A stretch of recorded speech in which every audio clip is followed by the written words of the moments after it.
Les violences sexuelles occupent une majeure partie des discussions organisées par Cyril Hanouna ce jeudi 4 novembre 2021 dans Touche pas à mon poste.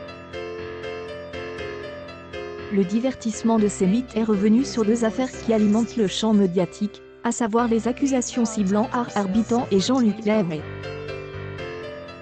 Vivement critique pour avoir affirmé qu'il ne croyait pas elle accusatrice de son ami acteur, Bernard Montiel a reçu une volée de bois vert et N a pu compter sur la défense de l'animateur alors qu'il a été pris à partie par la féministe Marie Libreuil.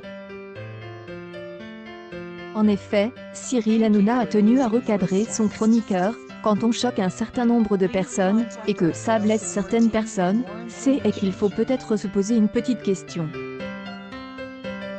Est-ce qu'on a fait une erreur? Moi, il m'arrive de faire des erreurs dans cette émission, en direct.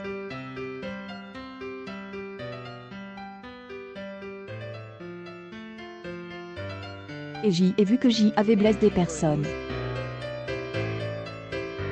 Je me suis dit, j'y ai peut-être fait une connerie. Le truc qui est important à dire, on ne peut plus dire, mais avant d'avoir les tenants et les aboutissants de l'affaire, on ne peut pas démarrer par dire, je n'y crois pas. Quand un Jean-Pierre Chalancon, qui est en porte contre la garde à vue de Jean-Luc Lahaye, il est à son tour explique sur le plateau, et a été attaqué par un Benjamin Castaldi particulièrement offensif, tu te rends compte que ça fait maintenant 2 ou 3 ans que tu es toujours dans des histoires de bad buzz.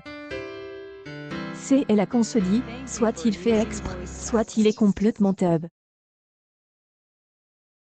Tu peux savoir ton avis mais ne fais pas ça sur les réseaux sociaux.